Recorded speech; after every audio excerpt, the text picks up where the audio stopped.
Oke, sekarang kita masuk ke topik conformal mapping atau pemetaan konformal. Definisi conformal mapping. Conformal mapping atau pemetaan konformal adalah pemetaan yang sudut antar kurvanya tetap, atau bisa kita bilang sudut antar kurvanya dipertahankan. Artinya apa?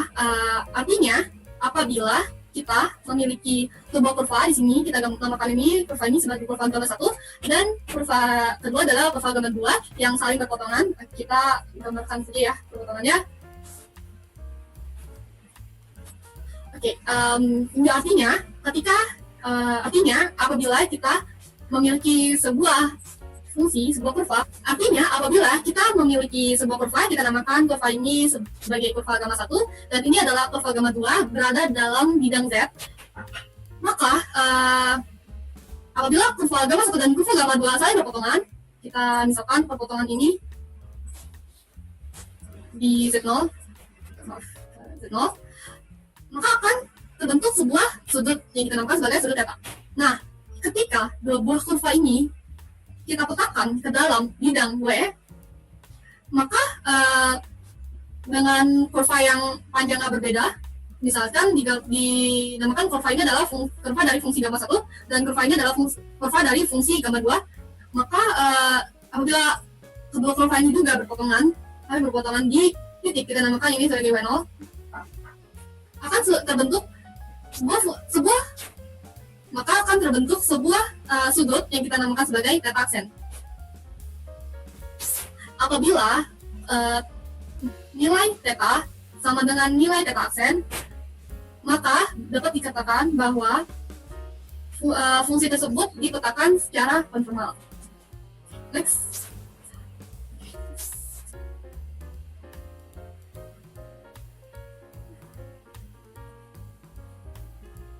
Masih pada dua bidang yang sama, yaitu bidang Z dan bidang W, theta adalah sudut yang sebenarnya terbentuk dari garis singgung yang terbentuk oleh kurva tersebut. Artinya, theta adalah sebuah sudut yang terbentuk dari garis singgung gamma 1 dan garis singgung gamma 2.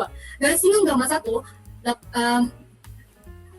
yang perlu kita tahu adalah theta adalah sudut yang dibentuk dari kedua garis singgung kurva. Artinya, apabila kita punya sebuah kurva gamma 1 dan sebuah kurva gamma 2 yang bentuknya seperti ini, untuk mencari theta, maka kita harus mencari dulu garis singgung kurva pertama dan garis singgung kurva kedua. Nah, untuk mencari garis singgung, maka kita perlu menurunkan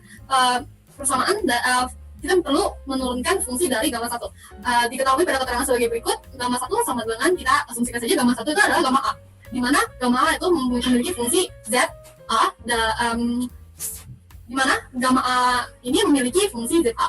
Dan gamma 2 kita asumsikan saja sebagai gamma B, di mana gamma B ini memiliki fungsi ZB, karena terdapat di dalam bidang Z. Oke. Garis singgungnya merupakan turunan dari kedua fungsi tersebut, yaitu untuk gamma 1, maka garis singgungnya merupakan turunan pertama dari fungsi ZA terhadap T. Oke. Kemudian untuk mencari garis singgung dari kurva kedua, gamma 2, maka garis singgung tersebut dapat dicari dengan turunan terhadap fungsi Z, B terhadap T. Okay. Kemudian karena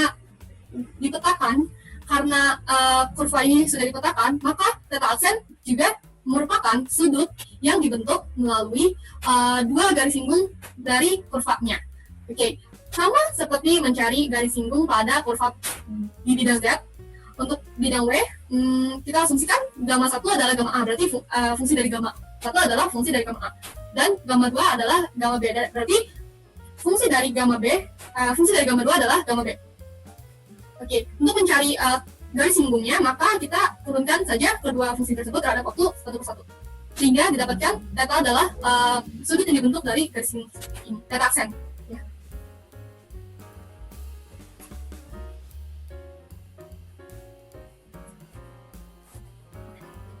Oke, untuk fungsi analitik memiliki sebuah teorema tertentu apabila fungsi tersebut dipetakan secara konformal.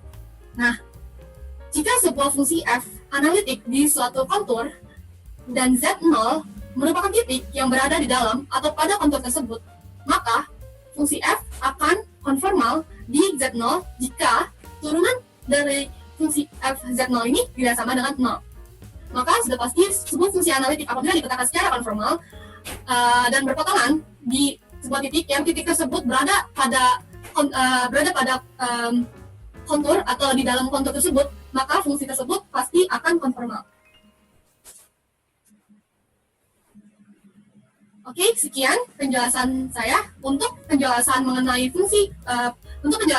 pemetaan konformal lebih lanjut lagi akan dijelaskan oleh teman saya, Helmi. Terima kasih. Oke, jadi saya akan menjelaskan tentang konformal mapping. Jadi pemetaan konformal mapping itu adalah sebuah fungsi di mana sudutnya itu dipertahankan. Nah, pemetaan konformal ini yaitu mempertahankan sudut dan bentuk dari gambar yang berukuran kecil, tapi tidak membuktikan ukurannya. Secara umum itu bisa ditentukan misalnya nih, W itu sama dengan FZ. W sama dengan FZ. Nah, W sama dengan FZ itu disebut konformal jika pada Z0 itu sudutnya tetap sama. Fungsi variabel kompleks merupakan pemetaan dari bidang Z ke bidang W. Untuk ukuran geometri di bidang Z akan diubah sedemikian rupa lah, tergantung dipetain nama fungsi apa.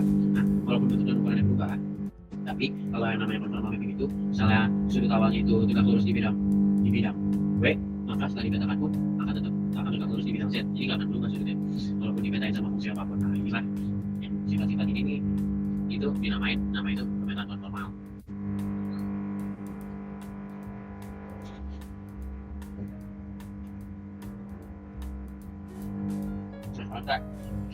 Ambil contoh dari suatu fungsi analitik di mana W sama dengan FZ dengan U tambah IP itu real part, IP itu imaginary part.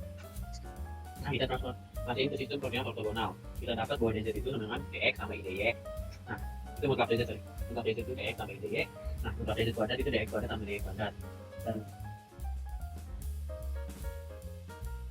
dalam DW itu U dan P jadi DU tambah IDP, dan mutlak DW kuadrat itu DU kuadrat tambah DP kuadrat sama yang tadi.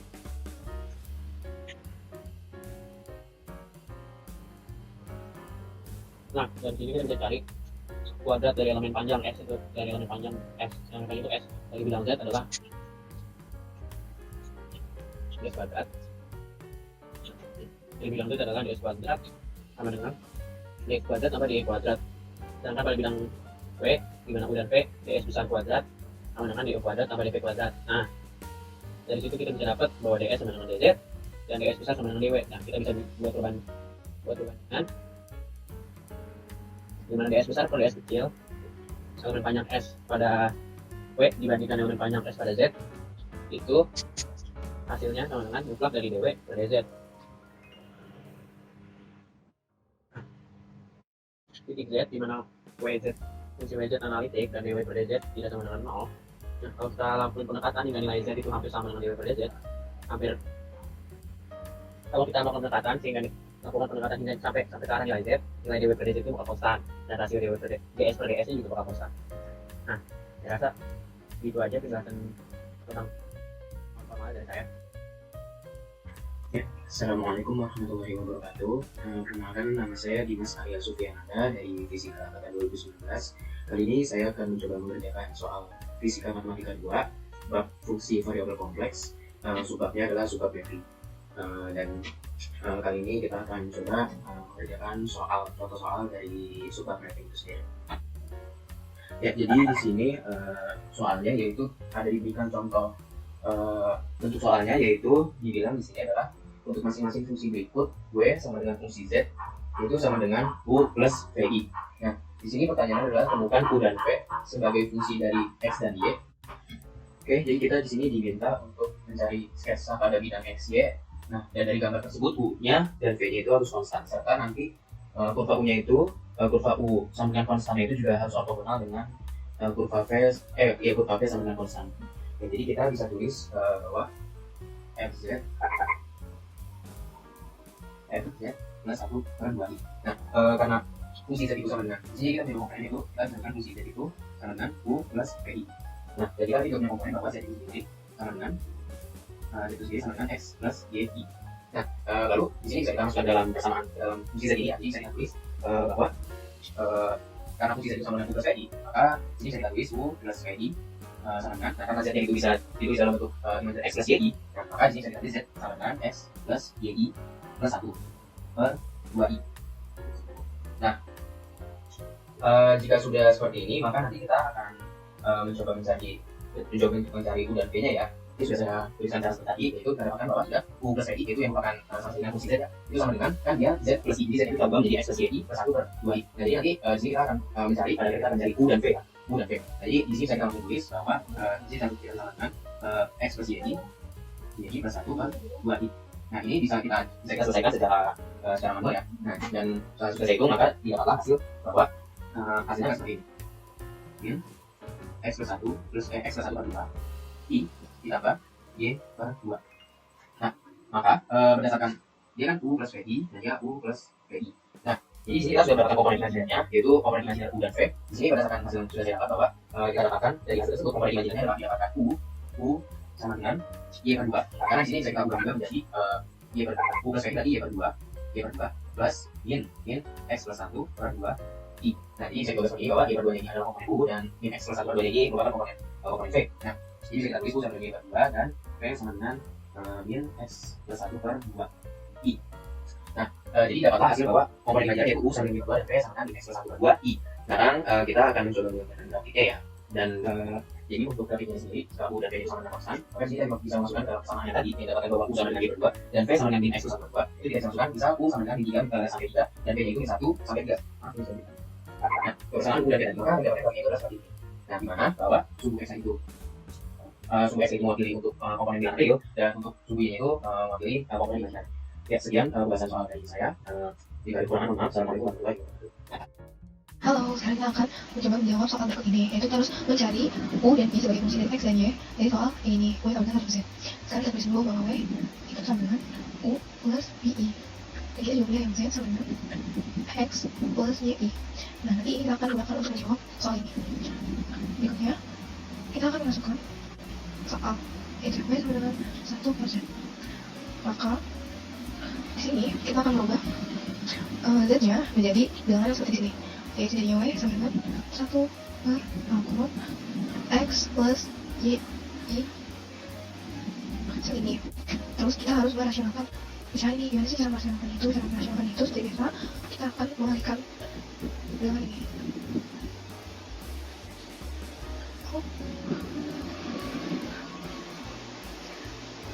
Kita alihkan dengan bilangan bawahnya kita jadikan negatif.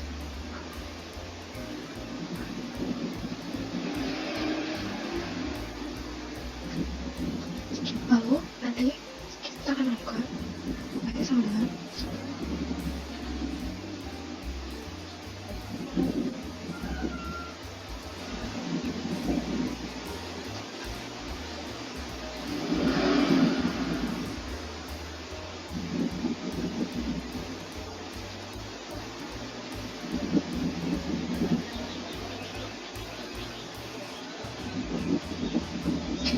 kita sudah mendapatkan bilangan yang ini.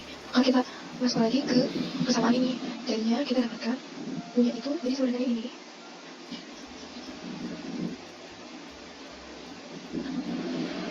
Dan v kita sebelah sini. Maka i. Jadi sekarang kita sudah dapat jawabannya itu ini. U-nya segini dan v-nya itu segini. Sekarang kita akan melihat bagaimana grafiknya. Bentuk garis ini punya konstan dan punya konstan, maka grafiknya seperti ini. Pada grafik parabola dengan u dan v konstan ini, sumbu y mewakili garis imajiner dan sumbu x mewakili garis real. Kita bahas soal nomor 4. Sini ada soal bahwa y sama dengan f pangkat z. Nah, kita ketahui bahwa y itu sama dengan u plus iv dan z sama dengan x plus y. Nah, kita bisa substitusi nilai z sehingga y sama dengan e pangkat x plus y. Dari aturan pemangkatan, kita tahu bahwa e pangkat a plus b itu sama dengan e pangkat a dikali e pangkat b. Sehingga y dapat kita tulis menjadi e pangkat x dikali e pangkat y. Nah, dari mata kuliah semester 1 kita belajar tentang persamaan polar, di mana e pangkat i theta sama dengan cos theta ditambah i sin theta. Nah, kita terapkan persamaan polar ini sehingga y menjadi e pangkat x dikali cos theta cos y ditambah i sin y. disederhanakan menjadi P pangkat X cos Y ditambah I P pangkat X sin Y. Nah, dari persamaan ini kita dapat lihat bahwa W punya dua komponen, yaitu komponen real U dan komponen imajiner P. Nah, juga yang di sini dapat diketahui bahwa nilai E pangkat X cos Y itu merupakan komponen real dan E pangkat X sin Y itu merupakan komponen imajiner. Dari sini kita sudah bisa dapat nilai U dan P-nya. Itu U komponen real, E pangkat X cos Y, dan P komponen imajiner sama dengan E pangkat X sin Y.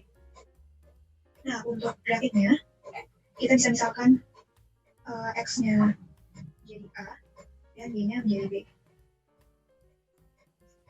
Kita kuadratkan, U kuadrat plus B kuadrat, sehingga nanti kita bakal menemukan E pangkat 2X. Nah, kalau kita lihat ini tuh mirip dengan persamaan lingkaran. X kuadrat plus Y kuadrat sama dengan R kuadrat. Sehingga dapat kita simpulkan bahwa R kuadrat sama dengan E pangkat 2X dan R sama dengan T pangkat X. Jadi kita misalkan X sama dengan A, itu konstanta. Nah, kita juga misalkan Y-nya itu sama dengan B konstanta. Kita tulis X cos B dan E pangkat X sin B. Itu tan B. Nah, tan B ini merupakan garis linier dari grafik polar. Sehingga dapat kita gambar grafiknya menjadi seperti ini, di mana menunjukkan nilai U dan nilai P dari B. Terima kasih. Oke, untuk soal selanjutnya akan dibawakan oleh saya, oleh Yonatan ya. Untuk setiap fungsi W sama dengan fz sama dengan U plus imajiner V, tentukan U dan V sebagai fungsi X dan Y. Kemudian buat sketsa pada grafik bidang X, Y, dan gambar U konstan dan V konstan. Kurva U konstan harus ortogonal dengan kurva V konstan. Yang kita diberikan persamaan ini ya, W sama dengan sin Z. Jadi selanjutnya kita harus, langkah pertama yang harus kita lakukan itu, kita tulis kembali aja rumusnya. Nah, kita diberikan persamaan yang awal tadi, fungsi Z, fz sama dengan U plus imajiner V. Nah, ini kita substitusikan ke persamaan yang diberikan. Jadi hasilnya W sama dengan sin X plus Y atau YI lah. Nah, di sini kita menggunakan persamaan trigonometri ya sifatnya, sin alpha plus beta. Tapi di sini kita tuliskan X plus Y. Jadi hasilnya W sama dengan sin X cos YI plus cos X sin YI. Nah, sebelumnya kita sudah diajarkan kalau cos imajiner R sama dengan cos hiperbolik R, dan sin imajiner R sama dengan I sin hiperbolik dari R. Nah, kita substitusikan lagi, akan kita dapat ini yang di bawah, U plus IV, ini dari substitusi W-nya di atas, sama dengan sin X cos hiperbolik Y plus I cos X sin hiperbolik Y. Nah, di sini kita sudah kelihatan ya, yang mana nilai U dan yang mana nilai V. Jadi, yang nilai U adalah sin X cos hiperbolik Y, dan nilai V adalah cos X sin hiperbolik Y. Nah, di sini sudah dituliskan. Nah, untuk grafiknya, jika U dan V konstan, lalu kita plotkan ke X dan Y, maka akan kita dapat grafik seperti ini. Nah, untuk selanjutnya saya berikan ke teman saya selanjutnya.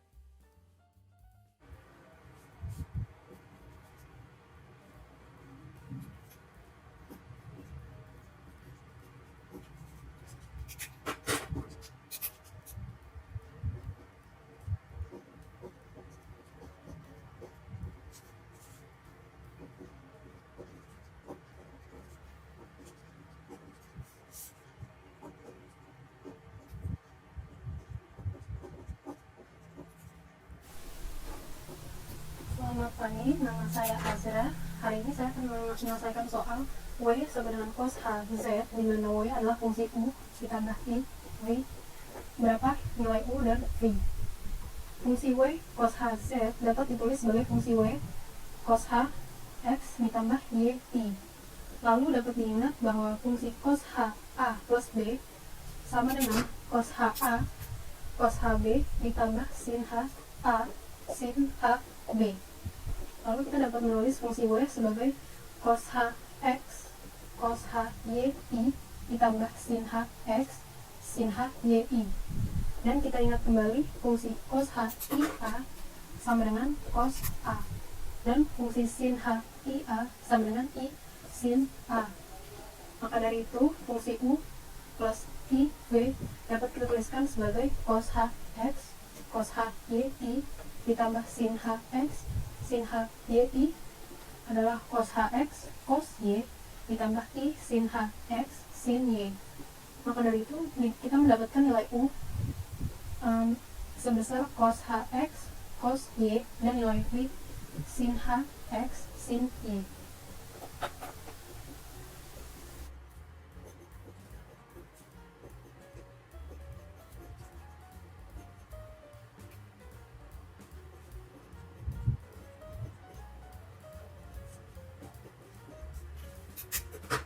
Akan mengerjakan soal nomor 5 dari buku BOAS chapter 14 section 9. Untuk masing-masing fungsi berikut, W sama dengan fungsi Z sama dengan U ditambah IV, temukan U dan V sebagai fungsi dari X dan Y. Buat sketsa grafik pada bidang XY dari gambar U konstan dan V konstan. Gambarkan seperti gambar 9.3, di mana kurva U konstan harus diagonal dengan kurva V konstan. Dari nomor 5, kita ketahui bahwa W sama dengan Z min I dibagi Z plus I. Sebelumnya, kita juga sudah mengetahui bahwa W sama dengan U ditambah IV, dan Z sama dengan X ditambah I. Maka dari kesamaan ini, kita akan mendapatkan nilai W sama dengan, kita ubah nilai Z-nya, X ditambah I dikurangi X ditambah I ditambah I. Atau bisa juga kita tulis dengan X ditambah I dalam kurung Y min 1 dan bagian intinya menjadi X ditambah I dalam kurung Y plus 1. Oke, kemudian kita akan melakukan rasionalan dari persamaan ini, dari pecahan ini kita rasionalkan, yaitu menjadi X ditambah ini dalam kurung Y min 1 dibagi X ditambah dalam kurung Y dalam kurung Y ditambah 1, kita kalikan dengan penyebutnya, tetapi kita negatifkan menjadi X dalam X dikurang I dalam kurung Y plus 1, dan ini yang bawahnya juga X dikurang I dalam kurung Y plus 1. Oke, setelah dihitung, setelah melakukan operasi penjumlahan, kalian akan didapatkan nilai W sama dengan bagian pembuangnya kita dapatkan jadi W sama dengan X kuadrat ditambah dikurang dalam kurung Y ditambah 1 IX ditambah dalam kurung Y dikurang 1 IX ditambah dalam kurung Y ditambah 1 dikalikan Y dikurang 1. Kemudian pada penyebutnya akan kita dapatkan nilai X kuadrat ditambah dalam kurung Y plus 1 kuadrat. Oke, kemudian akan kita dapatkan lagi nilai Y sama dengan dari bagian sini kita lakukan penjumlahan informasinya, maka akan didapatkan W sama dengan X kuadrat ditambah Y kuadrat dikurang 1 dikurang 2 X, dan bentuknya masih sama, yaitu X kuadrat ditambah dalam kurung Y plus 1 kuadrat. Oke, dari sini bisa kita pisah antara bagian real dan bagian imajiner menjadi Y sama dengan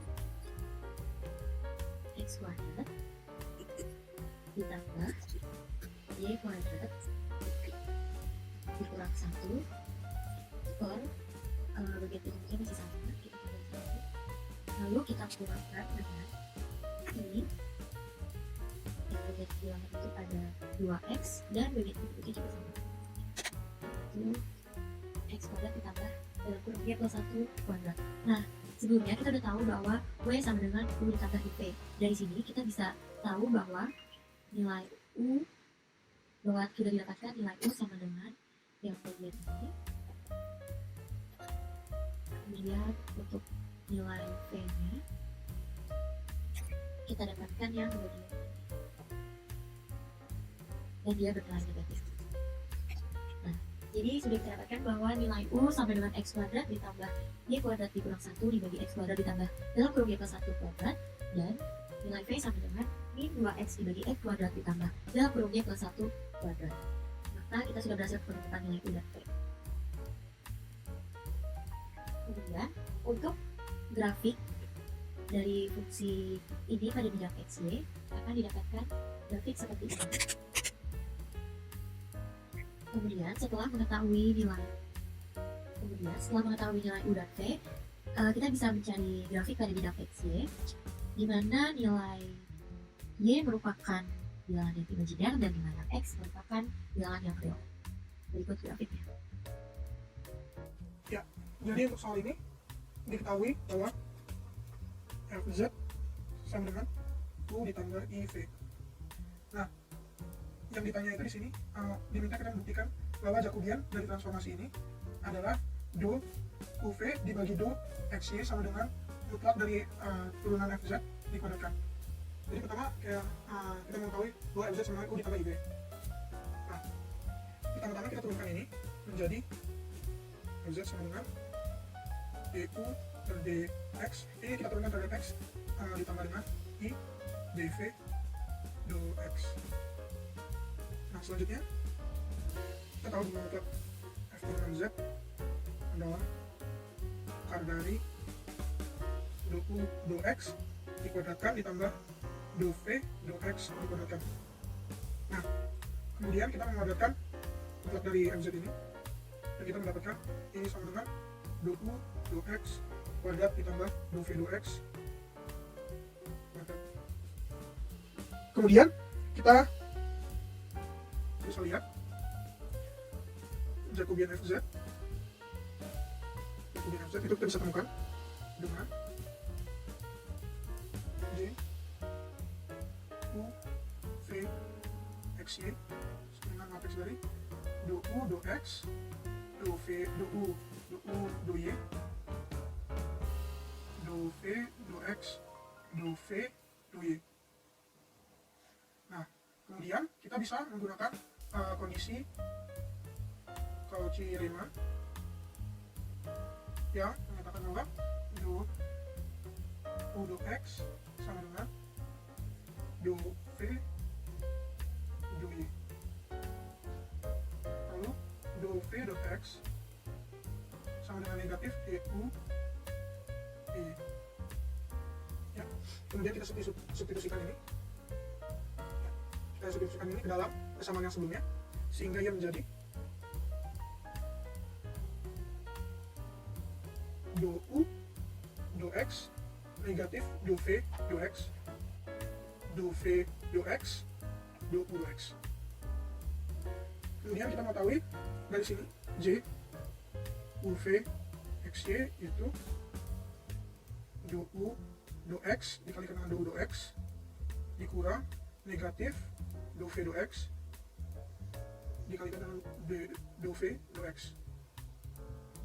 Ya. Kemudian dari sini kita dapat bahwa Jacobiannya adalah du dx kuadrat ditambah dv dx do x kuadrat. Ini sama dengan nilai dari mutlak fz kuadrat tadi, mutlak fx z kuadrat. Sebagai penutup, conformal mapping adalah sebuah cara memetakan fungsi di ruang kompleks. Sebuah fungsi atau sebuah garis dinyatakan konformal di suatu titik ketika sudut pertemuan antara dua garis tersebut tidak berubah. Conformal mapping dapat membantu kita untuk memvisualisasikan apa yang terjadi dan interaksi yang terjadi pada ruang kompleks tersebut, pada fungsi kompleks tersebut. Terima kasih atas waktunya. Wassalamualaikum warahmatullahi wabarakatuh.